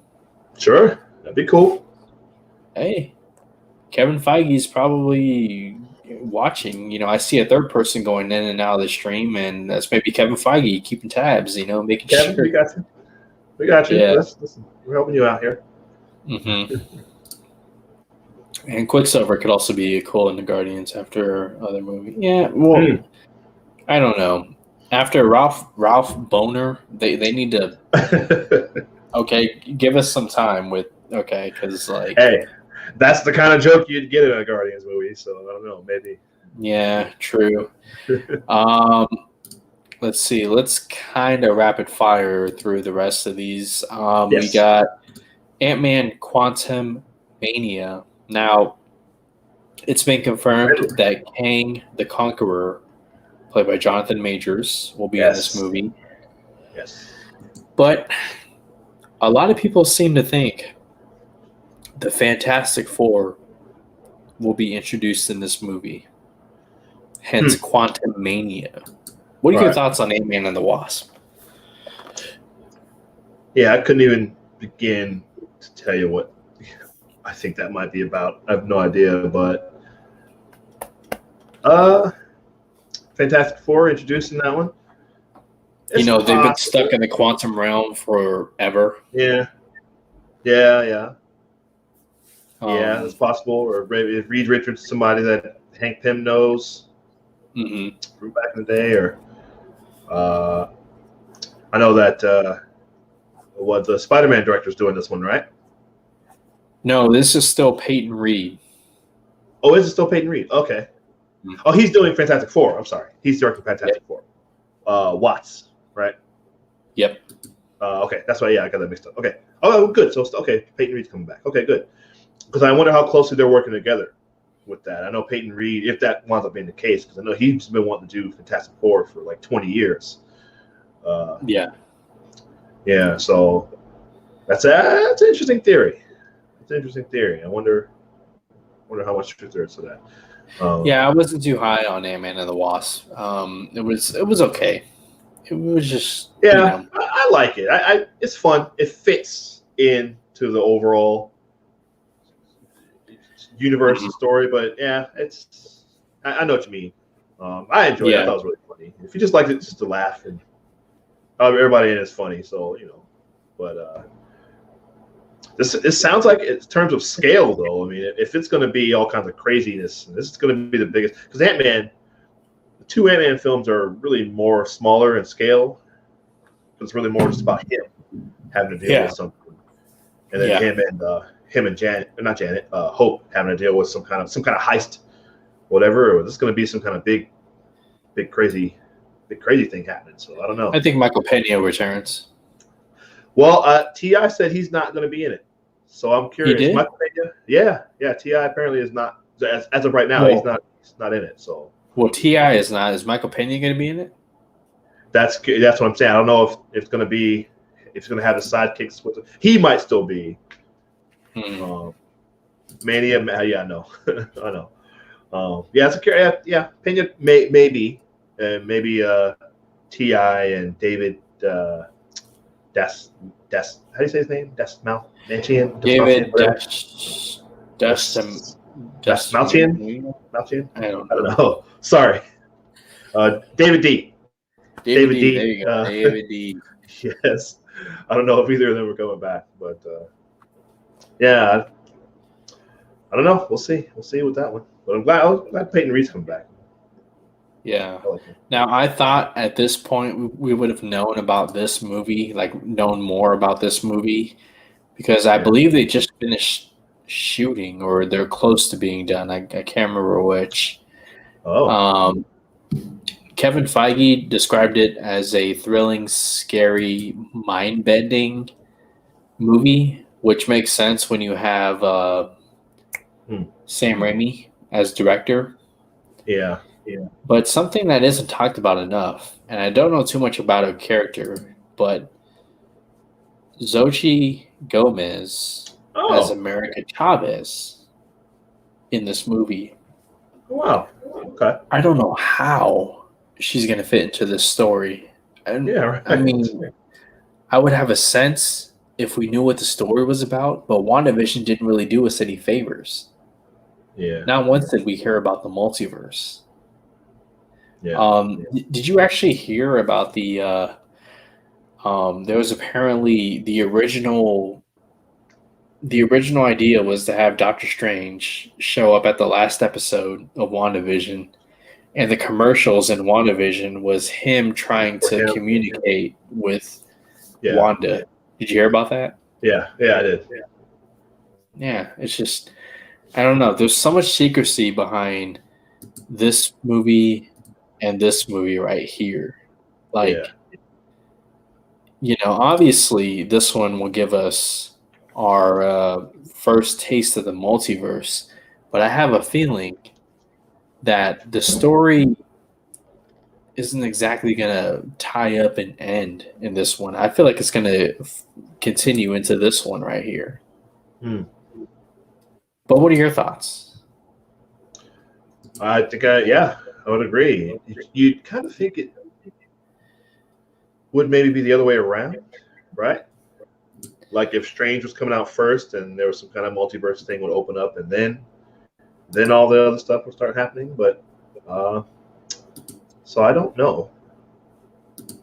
But I was really hoping those two characters would kind of. I was hoping to see Doctor Strange with Spider-Man at some point, because I know that those characters are pretty close in the comics, and got a little bit of that in Infinity War. But so yeah, I don't know. Doctor Strange, this is the one I'm fascinated by. Because again, it's another one of my favorite characters from the comics. I've always loved Doctor Strange. That was a nickname of mine in high school. Was Doctor Strange. Really? So, yes. I was an odd guy, so people just call me Doctor Strange. But yeah, obviously, Wanda's going to be in this, right? So I wonder, maybe the America child is going to be America Chavez. Wonder if she's one of the kids from that neighborhood, Westview. Wonder if maybe she was there. Oh, that's pretty interesting. Yeah, I didn't think about that. Yeah, maybe something happened to her. She got power somehow, or I don't know. I don't really know much about this character. I've seen her in my Marvel book, but I haven't really read about it. But I don't know. Yeah, it's and obviously what we saw with WandaVision at the end, where she's reading that evil book, trying to learn how to do something. I don't know. The Darkhold. Yeah, which I don't understand. I mean, if her kids weren't real in the first place, it's like, why are you trying so hard to save them? Yeah, the attachment to them, and I don't know. Yeah, she's lost everything else she's ever had. So yeah, maybe she created these kids, and maybe she just wants to keep something to herself for once, instead of having it taken away. Hey, Rachel over here. There are stories there. We want to know what's behind the nickname Keith. Hey, when Keith does his own Apocalypse close up, I'll make sure, or whoever 100%. does the interview, make sure to ask about that. I'll get it. Admit, you know what? It'll be you then. I'll have you do it, and we'll.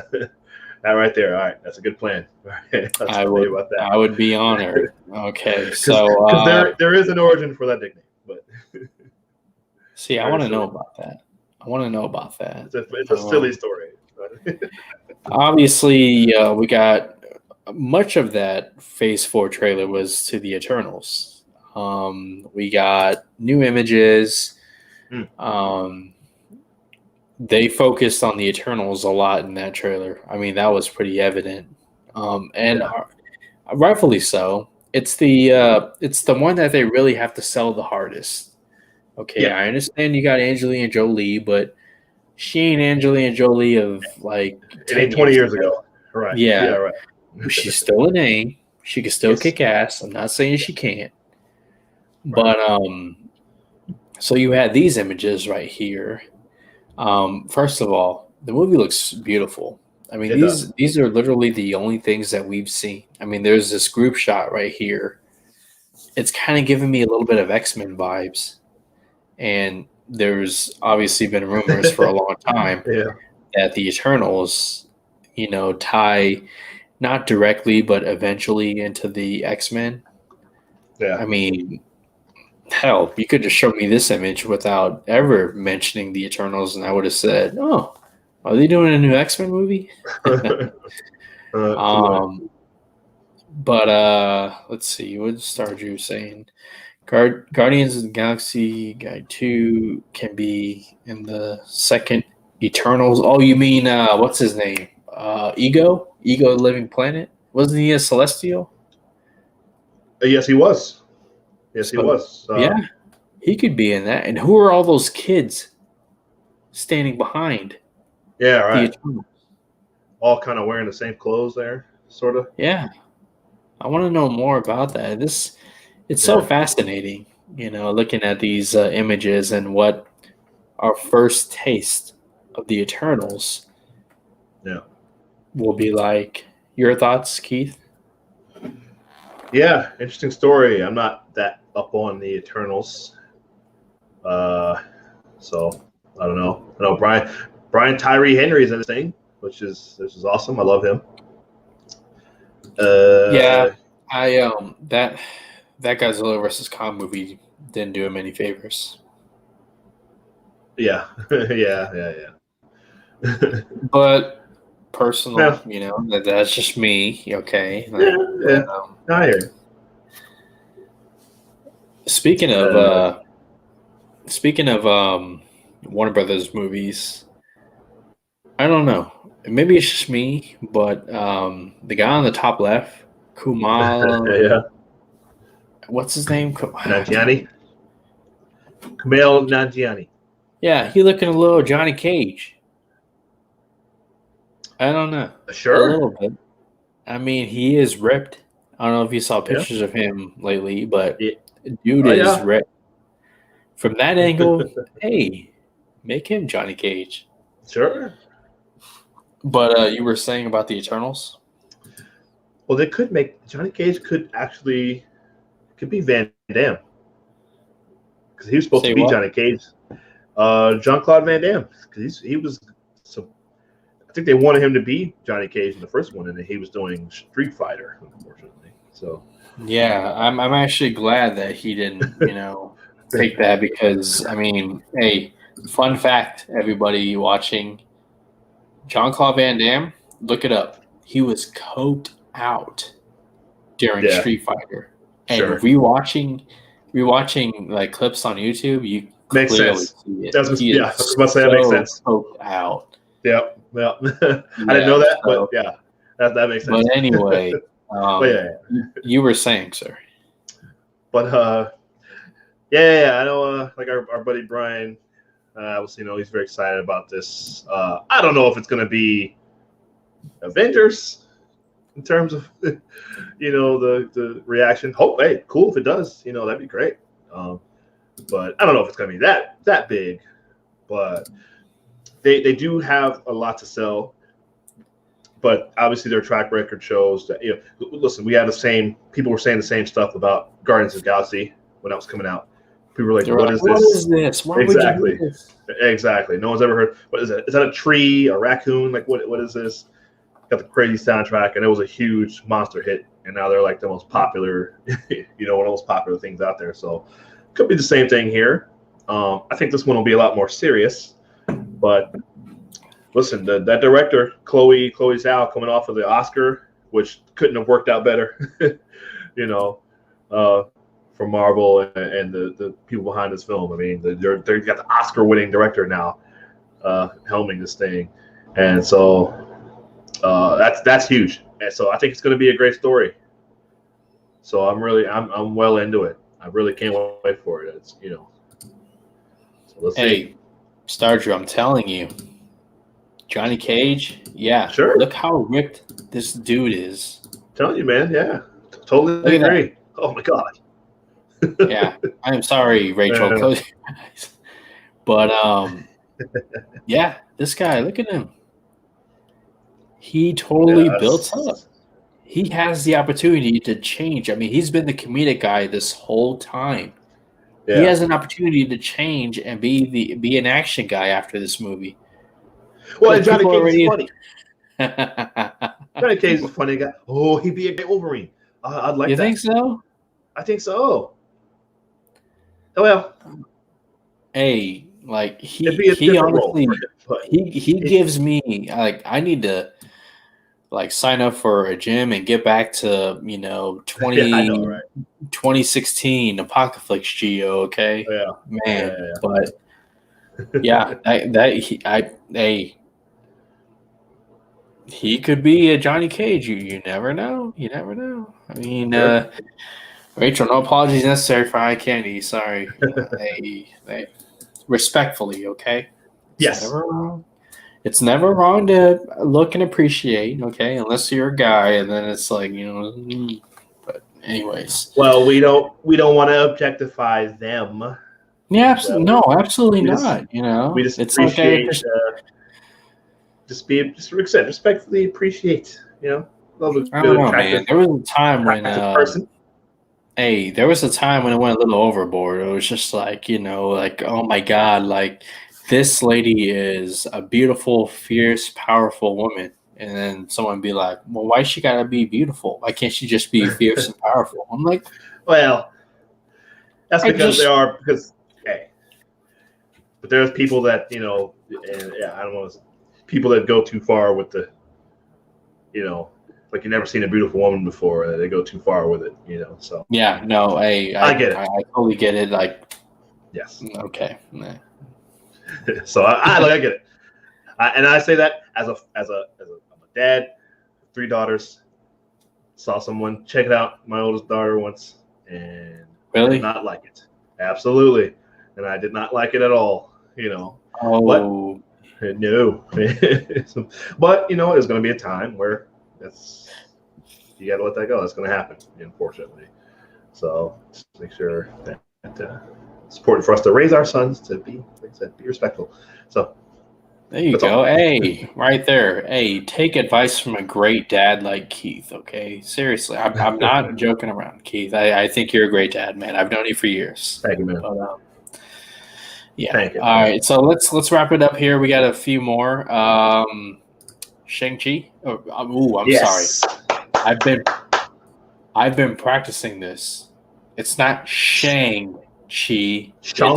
Is it Shang? No, Song-Chi. Oh, okay. Song-Chi. Song-Chi. Song-Chi. Song. So, okay. let me bring this up again. Song-Chi and the Legend of the Ten Rings. We're about, 4 months away? June, July, August, September? Yeah, about 4 months away. Yes. And I'll never get tired of this money shot right here. Boom. That's awesome. That's so cool. Guys. Meanwhile, people on the bus are just sitting back watching. They're just like, we see this every day. Another good bus/train fight, like in Captain Marvel, where they're fighting on that train thing or whatever. Or the Wolverine. Remember when he took it? Oh yeah. That's so cool. Yeah, right. Yeah, the Wolverine, man. But go ahead, talk about Song-Chi. Star Drew, yes. Actually, this both my daughters, 2 of those daughters, they're the Harry Potter experts. Hey, you're getting some Thank love you. in the chat, man. Keith, Thank you. guys, let me tell you, I'm not just saying that. Like, I've known Keith for years. Okay, this guy is like down to earth, humble, very much a family man, and we could use more of that in this world. Okay, Thank I you. know I said world. I said world, not country. I said world. Okay. Yes. Thank you. Appreciate it. Yep. Mm-hmm. Not easy. It's not easy what I think. But Jet Li. Oh man. It would have been a good casting to make his father, because the Mandarin's not as the real Mandarin's in this movie, right? Mm-hmm. And he's not his father though. I think it's. Yes, he is. Is he? I thought he wasn't. Oh, okay. That's what I've heard all the experts say. Oh, okay. I thought it wasn't his father. Okay. Yeah, it would have been cool to see that be a Jet Li. That would have been awesome. But I don't know how well. I know Jet Li kind of was struggling for a little while there, health-wise. So I don't know. Yeah. I don't know. But yeah, Yeah. I love martial arts. Always have. Love a good kung fu martial arts film. So I'm well into this one, man. This is probably the one I'm most excited about after Doctor Strange, or right there with Doctor Strange, to be honest. So can't wait. You know, I don't know how I missed that Aquafina's in this movie. So I saw the trailer. I had no idea. You wait a minute. You saw the trailer and you missed Aquafina? I mean, how? No. I didn't know she was in it until I saw the trailer. Oh, okay. Yeah, I did not know that. Because I love her. I'm a big fan of hers. So I think she's really funny. So, yeah, looks cool. Looks cool. It looks like their rings are more like kind of, I guess they're kind of like going around your arms. Like they put them on both arms there instead of having rings on your hand. I guess basically. Yeah, and I don't know. Maybe that works better because remember in Iron Man 3 when they wasted Ben Kingsley as the Mandarin, he had rings on. So if you're going to do the Mandarin again, you got to find a way to differentiate it. Not just make him Asian, but you know, I think that. Well, not works only better. that, I think it does too because if you're just doing rings, then it's the same as the gauntlet, right? And then you're just doing the Infinity Gauntlet again. You know, we don't want to do so. It's, so yeah, put them on the arms, whatever. So that's cool. Yeah, we have confirmation here. He is in fact the Mandarin is Shang-Chi's father. Is he? Boom. Okay. Interesting. All right. Yeah. So he is his father. Okay. Yeah. So it seems like he goes off to what? So I don't know. We'll have to see. He goes off to train. See, what happens is he's trained to be a fighter and whatever, you know, whatever the organization the 10 rings need him to be. I guess they give him 10 years to live his life. And then after those 10 years, he has to come back and do whatever. You know? And he has to change of heart and he's like, no, I'm going to do what I want. It's my life. Yeah. Not yours. That's fascinating. Yeah. That's cool. I wonder if there'll be a new Iron Fist. What if they'll maybe introduce Kunlun, the hidden city of Kunlun, and maybe there might be a new Iron Fist or something. I don't know. That'd be cool to see. I don't know if the rumors are true about this movie and Charlie Cox being his Daredevil being in this movie. Oh, because remember, the end of Far From Home, you know, Peter Parker is in trouble, right, and legal trouble, and so that's a way to bring in Charlie Cox's Matt Murdock.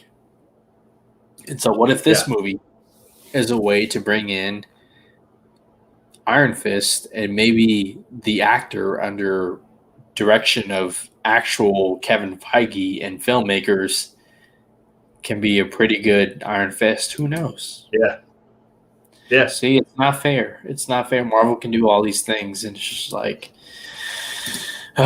once again, you know, as a DC fan, I'm rooting for the MCU, but at the same time, I'm just like, it's frustrating.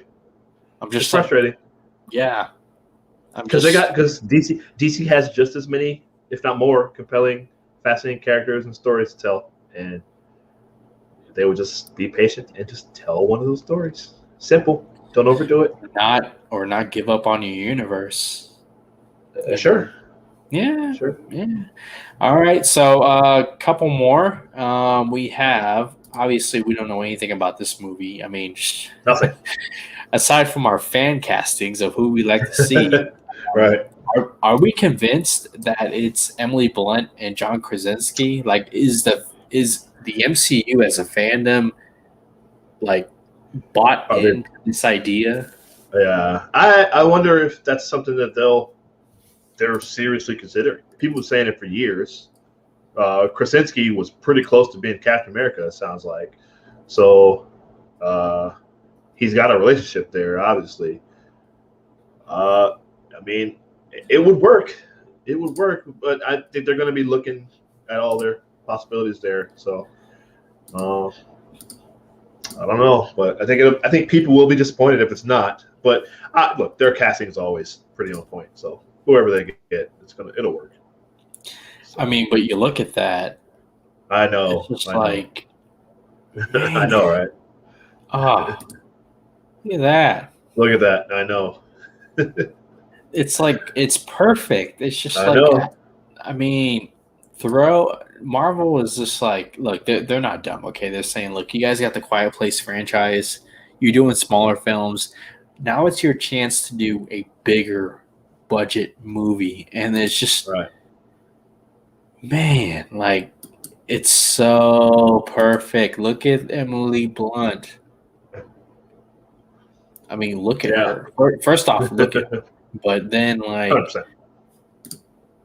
Even that, I mean, that's not the best edit, but that's clearly from Edge of Tomorrow. Cool. But, man. Yeah.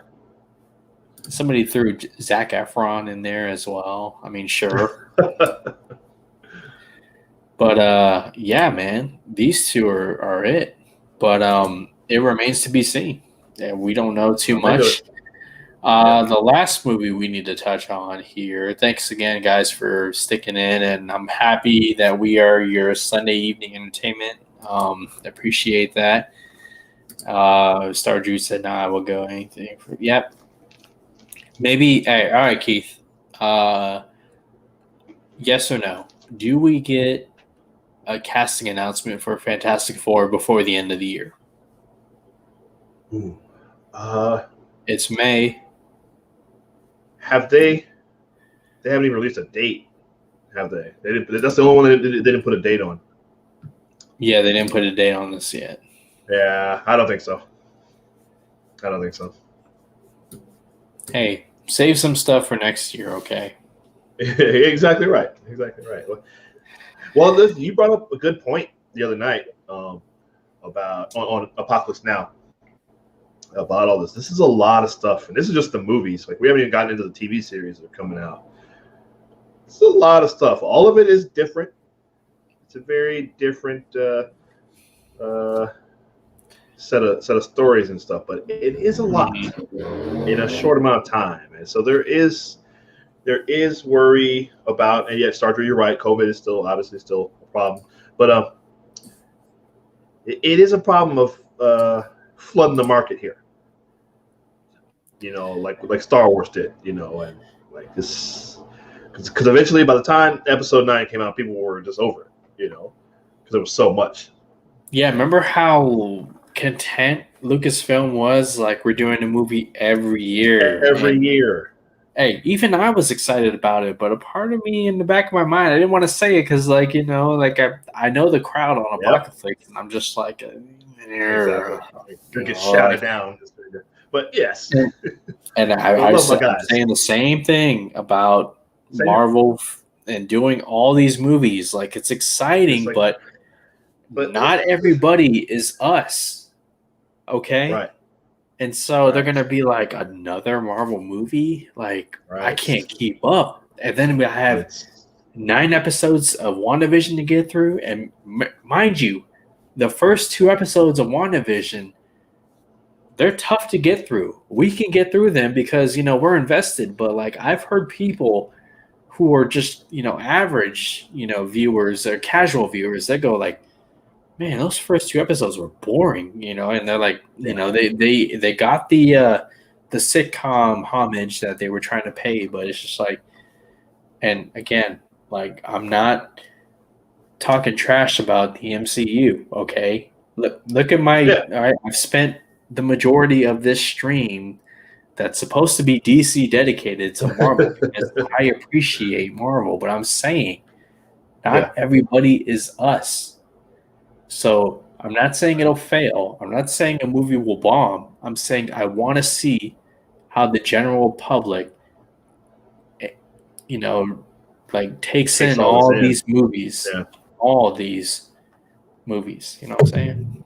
Even if they're good, that doesn't mean it's still a lot.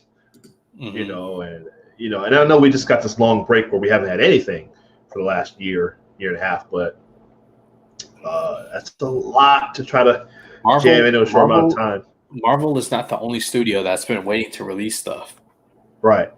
Yeah, All of exactly right. Hollywood has been waiting to release stuff. So, Right. right. One movie we didn't really bring up was Black Widow. Any thoughts about Black Widow? No. It's just waiting to see it. You know, there's nothing really we can say. Like, I haven't watched any of the last like 2 trailers I think that they've released because I just want to see the movie at this point. You know, like I don't know. I have no idea what's going to happen. What's where it's going to lead.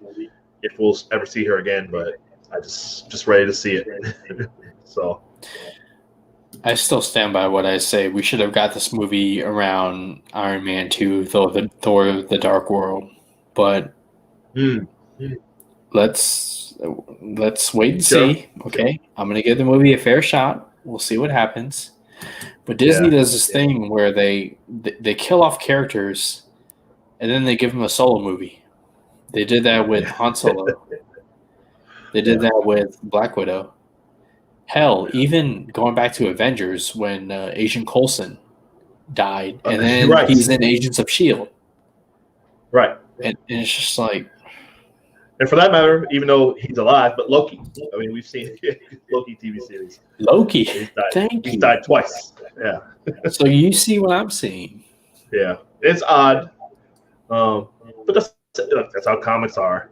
The comic characters, it's been like that for decades. They die, they come back. We'll see. I would have placed the Black Widow movie after Winter Soldier. I think that would have been the time to. Around Winter Soldier, man, because. Set it like a year after that. Dude, man, that's awesome, dude. Like, we'll see. We're gonna give the movie a fair shot, okay? Like, we're excited to see. Absolutely. I'm basically saying it's long overdue. That's all I'm saying. It's long overdue. So it must be a year ago, So yeah, even then. But okay, guys, that's gonna do it. Thank you so much for joining us on Fandom United number 23. This is by far my longest episode, 2 hours over, but you guys stuck through. I even had a third viewer in there for a while. I'm not sure if you guys noticed that, but thank you, third viewer. If you're Kevin Feige. I want to continue doing this thing and continue growing. Any kind of help you guys can give, getting the word out there. You guys know by now it's not just DC. I mean, look at my wall. I love DC, but I will talk about Marvel as well and give some love because I am a fan, just like you guys as well. But Keith, before we wrap it up, you want to do any plugs? Yes, thank you. Follow me. Well, I'm on Twitter. Right here at Keith Barnes 79. You see me on Tuesdays most of the time. On Tuesdays on Apocalypse Now. Got some cool stuff coming out there too. Over on the Apocalypse Movies YouTube channel. We talk about casting table where we do a lot of fan casting and that 100th episode. That 100th episode was so much fun. That was a lot of fun. A lot of fun. Yeah, we do a lot of trivia sometimes on their show. It's great. It's great. A lot of fun time seeing me and Gio over there. And thank you everyone watching it. Some of our fans crossing over from there, watching us here. Star Drew, Rachel, everybody. Thanks for tuning in. See you on Tuesday, hopefully. And my name is Gio. You guys can find me on Twitter at Gregor'sJedi. If you're a subscriber to the channel, I appreciate your time and your subscriptions. Once again, I hope all of you had a great Sunday, a great Mother's Day, or as we like to say here on Fandom United and on Twitter, Happy Martha's Day. I saw that. That's very funny. That's bound to trigger somebody. It's not me because I can laugh about it, guys. But that's hilarious. I thought that was pretty cool. Hope all of you had a happy Martha's Day out there. And once again, thank you so much for your time. Thank you, Rachel. Thank you, everybody. Absolutely. Gio here from Fandom United.